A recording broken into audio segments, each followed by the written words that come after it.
அது அவர் இருக்குது திமுக கட்சியில் உள்ள பற்றி சொன்னால் பரவாயில்ல, எங்களுடைய கட்சியை பற்றி அவர் சொல்ல வேண்டிய அவசியம் என்ன இருக்கு? மதிப்புக்குரிய சேகர்பாபு என்னுடைய நண்பர், அவர் சொன்ன உண்மை. முதலமைச்சரே நயினாராயணன் கேட்டால் செஞ்சு கொடுங்கன்னு சொல்லியிருக்காரு. இப்போ 6 மாதம் முடிஞ்சிருச்சு, இன்னும் 2.5 வருஷம் எனக்கு. அமைச்சர் சேகர் பாபு மீண்டும் கடுமையான விமர்சனத்தை கொண்டு வச்சிருக்காரு. உங்களோட பதவி வந்து மியூசிக் சேர் போன்றது தான் அப்படின்னு சொல்லியிருக்காரு. ஏற்கனவே நாடாளுமன்ற தேர்தலுக்கு முன்னாடி அண்ணாமலைக்கு வந்து அறவரா போட்டாங்க. சட்டமன்ற தேர்தல் பண்ணி நயினாராயணனை பேக்கப் பண்ணிடுவாங்க தலைமைன்னு சொல்லி அமைச்சர் சேகர் பாபு சொல்லியிருக்காரு. அவர் சொன்ன உண்மைதான்.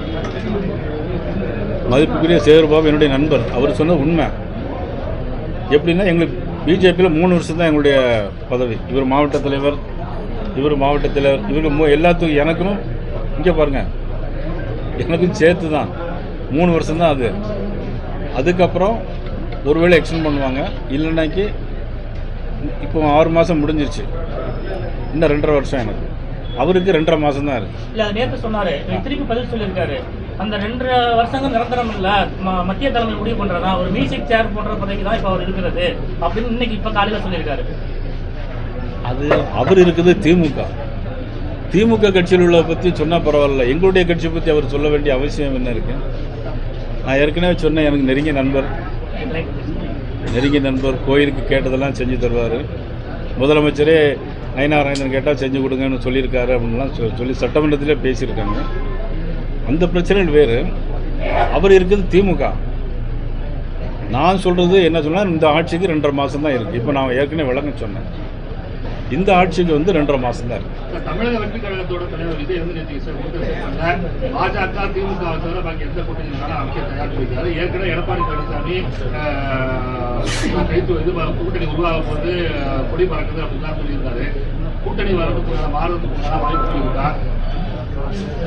அதாவது அவருடைய கருத்தை சொல்லியிருக்கார். நாங்கள் யாரையும் வந்து கூப்பிடலை. இன்னும் தேர்தலுக்கு காலங்கள் இருக்குது.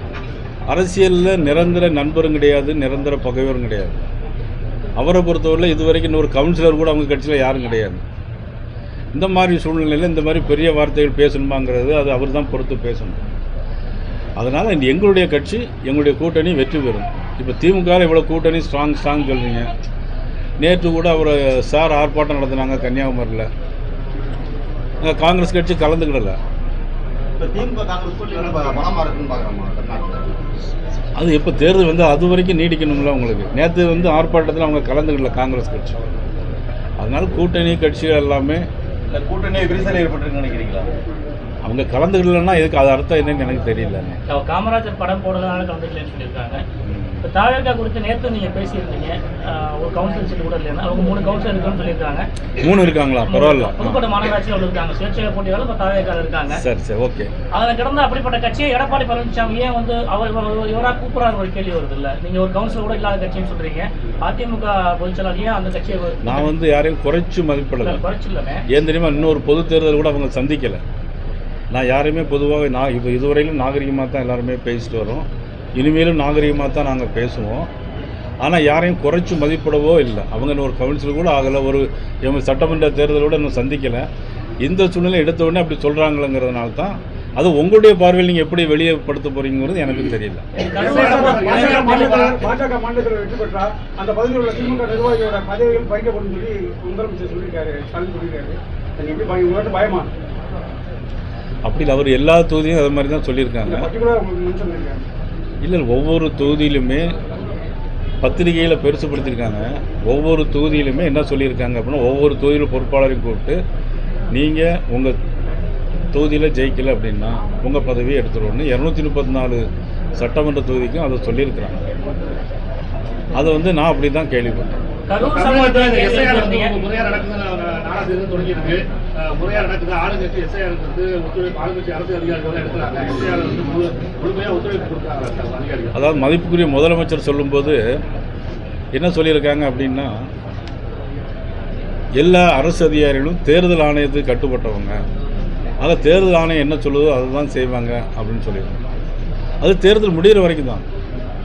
தேர்தல் ஆணையம் ஒரு பொறுப்பை கொடுக்குன்னா தேர்தல் 1 மாதமோ 2 மாதமோ அந்த கோட் ஆஃப் கான்டக்ட் முடிகிற வரைக்கும் தான் தேர்தல் ஆணையத்தினுடைய கண்ட்ரோலில் இருக்கும். அதுக்கு பிறகு மாநில அரசாங்கத்துடைய கண்ட்ரோல் தானே வருவாங்க. அது கூட முதலமைச்சர் புரியலையா என்ன? நேற்று கரூர் சம்பவத்தை கேள்வி எழுப்பிருக்கீங்க. அதை கடந்த கோயம்புத்தூர் மாணவி கொலை வழக்கில் உண்மையான குற்றவாளிகளை கண்டுபிடிக்கிறேன்னு சொல்லியிருக்கீங்க. அதை எப்படி பார்க்குறீங்க? இது நல்ல கேள்வி கேட்டீங்க. ஒரு குற்றவாளியை கண்டுபிடிக்கும் போது அந்த பாதிக்கப்பட்ட நபரை முன்னால் நிப்பாட்டி அதில் சம்மந்தப்பட்ட எல்லாரையும் வரிசையாக நிப்பாட்டி பரேடு நடத்துவாங்க. இந்த உண்மை இவரா அப்படின்னு கேட்பாங்க. அப்படி இதுவரைக்கும் அவங்க கேட்கவே இல்லை. வன்கொடுமை வழக்கு சார் எப்படி நிப்பாட்ட முடியும்? எப்படி கேட்க முடியாது சார். பாதிக்கப்பட்டவங்க ரொம்ப மோசமான நிலைமையில இருக்காங்க. வன்கொடுமை வழக்கு 3 பேர் எப்படி அவங்களை எப்படி பார்க்க பிறகு 3 பேர் எப்படி சுட்டாங்க? எப்படி 3 பேரை ஒரே நேரத்தில் எப்படி டக்குன்னு காலில் சுட்டு 3 பேர் கரெக்டாக 3 பேரை மட்டும் சுட்டாங்களா? ஒரு 5 பேரை சுட்டிருக்கலாம், அதில் 2 பேரை மாற்றிருக்கலாம், ஒருத்தரை சுட்டு ஏன் 3 பேரை மட்டும் சுட்டாங்க? உடனடியாக பிடிச்சிட்டோம் அப்படிங்க. இதே மாதிரி தான் பல்லடத்தில் கஞ்சா போதையில் ஒரு வீட்டுக்குள்ளே வந்து 3 பேரை வெட்டி கொண்டாங்க. அப்புறம் அங்கே ஈரோடு பக்கத்தில் தோட்டத்தில் மூதாட்டி 2 பேரை கை வேறு கால் வேறு துண்டாக வெட்டி இருக்க நகை எடுத்துகிட்டு போனாங்க. அங்கே பல்லடம் கேஸில் உள்ளவங்கள பிடிக்க போகும்போது ஏற்கனவே அந்த தோட்டத்தில் கொலை செஞ்சவங்களும் அக்யூஸை பிடிச்சி உள்ளே வச்சுட்டாங்க. பல்லடம் கேஸு அக்யூஸை பிடிக்க போகும்போது அவங்க அந்த அக்யூஸ் என்ன சொல்கிறாங்கன்னா, நாங்கள் தான் அந்த கொலையை செஞ்சாங்க. அப்போ ஏற்கனவே பிடிபட்டவன் அவன் யார்? குற்றவாளியா நிரபராதியா? அதுதான் என்னுடைய கேள்வி. இதுதான் காவல்துறை. நம்ம வந்து தொடர்ந்து சொல்லிட்டு இருந்தோம். அதுக்குண்டான முயற்சிகளையும் எடுத்தோம். ஆனால் அது வெற்றி பெறல. தற்போது மீண்டும் அந்த அதிமுக நிரந்தர இது தொடர்ந்து போயிட்டு இருக்காரு சார். ஏன்னா ஏற்கனவே அண்ணாமலை இவரை ஓபிஎஸ் சொல்லிட்டாரு. நம்ம நிலைப்பாடு அதாவது என்னென்னா, கூட்டணியை பொறுத்தவரை இன்னும் நாட்கள் இருக்குது. நான் அப்போ ஆரம்பத்திலே சொன்னேன், ஒரு கூட்டணிங்கிறது இப்போ திமுக கூட்டணி இருக்குது. நேற்றுக்கு அவங்க காங்கிரஸ் கட்சி கலந்துக்கிடலை, ரொம்ப ஸ்ட்ராங்காக இருக்குன்னு சொன்னோம். அவங்க தொடர்வார்களா இல்லையா அது அவங்களுக்கு தான் தெரியும். அதை பற்றி நம்ம ஜோசியம்லாம் சொல்ல முடியாது. அதே மாதிரி காலங்கள் பதில் சொல்லும். நேற்று அப்பாவு பேசும்போது கடுமையான விமர்சனத்தை முன்வைச்சிருக்காரு. தேர்தல் ஆணையம் பிரதமர் மோடியோட நிறுவனமாக மாறிவிட்டதுன்னு சொல்லியிருக்காரு சபாநாயகர் அப்பாவு. அது கூட பார்க்குறீங்க? நான் ஏற்கனவே சொன்னேன், வருமான வரித்துறை, அமலாக்கத்துறை, தேர்தல் ஆணையம் இதெல்லாம் ஒரு இண்டிபெண்ட் பாடி. இது அப்படியே இருந்திருந்தாக்கி தமிழ்நாட்டில் இவங்க 4 வருஷத்துக்கு முந்தைய யாரும் பிரைம் மினிஸ்டராக இருந்தாங்க? தமிழ்நாட்டில் 4 வருஷத்துக்கு முன்னாலேயும் பிரைம் மினிஸ்டர் மோடி தான் இருந்தாங்க. அப்போ எங்களுடைய கண்ட்ரோலில் இருந்ததுன்னா நாங்கள் தமிழ்நாட்டில் நாங்கள் நிறைய இடம் ஜெயிச்சிருக்கலாம். நான் திருநெல்வேலி ஜெயிச்சிருக்கலாம், இங்கே சிவகங்கையில் போட்டிட்டவங்க ஜெயிச்சிருக்கலாம். அதாவது குதர்க்கமாக ஏதாவது பேசணும், அவ்வளோதான். பாஜக முன்னாள் தலைவர் அண்ணாமலை அதிருப்தியில் இருக்க மாதிரி சொல்கிறாங்களே, அது உண்மையாக? நான் ஏற்கனவே உங்கள்கிட்ட சொன்னேன், எனக்குமே 2.5 வருஷம் தான் இருக்குது. ஒருவேளை அதுக்கு முன்னாடி வேறு மாற்றங்கள் வந்தாலும் வரலாம். இதெல்லாம் பாரதிய ஜனதா கட்சி போது இது ஒரு குடும்ப கட்சி கிடையாது, இது ஒரு மன்னர் ஆட்சி கிடையாது. அது நீங்கள் தான் பதில் சொல்லணும். எங்களை பொறுத்தவரை எங்கள் கூட தான் இருக்காரு. தமிழக வெற்றி கழகம் நிலைப்பாட்டை வெளிப்படுத்திட்டாங்க. இனி வரக்கூடிய காலங்களில் பாஜக அதிமுக கூட்டணியில் புதிய கட்சிகள் ஒரு மெகா கூட்டணி அமைக்கிறதுக்கான வாய்ப்பு இருக்குங்களா சார்? தேர்தலில் எது வேணாலும் நடக்கும் சார். புதுக்கோட்டையில் 6 தொகுதிகளையும் ஜெயிச்சிருவோம்னு சொன்னீங்க. தமிழ்நாடு முழுக்க எத்தனை தொகுதி எதிர்பார்க்குறீங்க அடுத்த தேர்தலில்? 234 தொகுதி எதிர்பார்க்குறோம். நாடாளுமன்ற தேர்தலில் அதிமுக கூட்டணி எம்எல்ஏ செஞ்சிருப்போம்னு சொல்லியிருந்தீங்க. ஏன் அந்த கூட்டணி அவங்க தவிர்த்தாலும் நீங்கள் தவிர்த்துக்கலாம்? அது நடந்து முடிஞ்ச பிரச்சனை. நடக்க போகிற பிரச்சனைக்கு வருவோமே. தமிழகத்தில் என்டிஏ கூட்டணிக்கான தலைவர் நான் தான் முதலமைச்சர் எடப்பாடி பழனிசாமி சொல்றாரு. அதிமுக தான் முதலமைச்சர். நான் தான் நம்ம எப்படி சார் பார்க்கலாம்? அதை எங்கள் உள்துறை அமைச்சரே சொல்லிட்டு போயிட்டாங்க. எங்க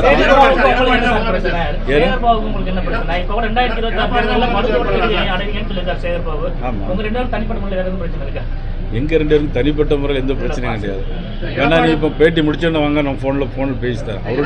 அவருடைய கட்சி நான் அவருடைய கட்சியினுடைய சொன்னதுனால அவர் எனக்கு ஒரு பதில் சொல்லியிருக்காரு. 2026 படுத்தோடு அடைங்கன்னு சொல்லியிருக்காரு பாஜக கூட்டணி. அது மக்கள் அதை மதிப்புக்குரிய செயற்பாக முடிவு செய்ய முடியாதுல்ல, மக்கள் தானே முடிவு செய்யும். சுற்றுப்பயணத்தில் இந்த 5 வருஷத்துல தமிழக ஆட்சியில் மக்கள் நலத்திட்டங்கள் செயல்படுத்தின்னு சொல்றாங்களா? மக்கள் எந்த நலத்திட்டங்களை சொல்றீங்க நீங்க? தமிழக அரசோட நலத்திட்டங்கள் பயன்பெற்று இருக்காங்களா சார்? ஒரே ஒரு விஷயம் சார், ஆட்சி பொறுப்பை ஏற்ற உடனே திருப்ப அந்த உடஞ்ச ரெக்கார்டு மாதிரி சொல்லிகிட்டே இருக்கிறேன். ஏன்னா மக்களும் மறந்துடுவாங்க, நீங்களும் மறந்துடுவீங்க. ஆட்சி பொறுப்பை ஏற்ற உடனே நீட் தேர்வை ரத்து செய்வோம் சொன்னாங்களா இல்லையா? செஞ்சாங்களா சார்? ஆனால் அவங்களுக்கு தெரியும் இது ரத்து செய்ய முடியாது அப்படின்னு தெரியும். சுப்ரீம் கோர்ட் உத்தரவுப்படி இது அன்னைக்கு இருந்த அவங்க கூட்டணியில் உள்ள அரசாங்கம் கொண்டு வந்த நீட் தேர்வு, அதை நாங்கள் ரத்து செய்கிறோம்னு சொல்லி ஓட்ட வாங்கினாங்க. 1000 ரூபா மக்களுக்கு தருவோம், மகளிருக்கு தருவோம்னு சொன்னாங்க. 2.5 வருஷமாக தரல, பார்லிமெண்ட் எலெக்ஷன் வரைக்கும் தரல. அதுக்கப்புறம் ஏன் கொடுத்தாங்க? ஆட்சி வரணும், பதவிக்கு வரணும், அது பொய்யான வாக்குறுதி. இன்னொன்று, அடுத்தால என்ன பண்ணுறாங்க? சொத்து வரியை கூட்ட மாட்டோம்னு சொன்னாங்க, சொத்து வரியை கூட்டிட்டாங்க. மின்சார கட்டணத்தை 2 மாதத்துக்கு இருக்கிறத 1 மாதத்துக்கு மாற்றணும்னு சொன்னாங்க. சொல்லியிருக்காங்க, செஞ்சுருக்காங்களா? நீங்கள் பணம் கட்டியிருக்கீங்களா? ஐயா பணம் கட்டியிருக்கீங்களா? 1 மாதம் ஒரு கட்டுறீங்களா? 2 மாதம் ஒரு கட்டுறீங்களா? 2 மாதம் ஒரு கட்டுறீங்க. இதுதான். செய்திகளை உடனுக்குடனும் துல்லியமாகவும் தெரிந்து கொள்ள சப்ஸ்கிரைப் பண்ணுங்க.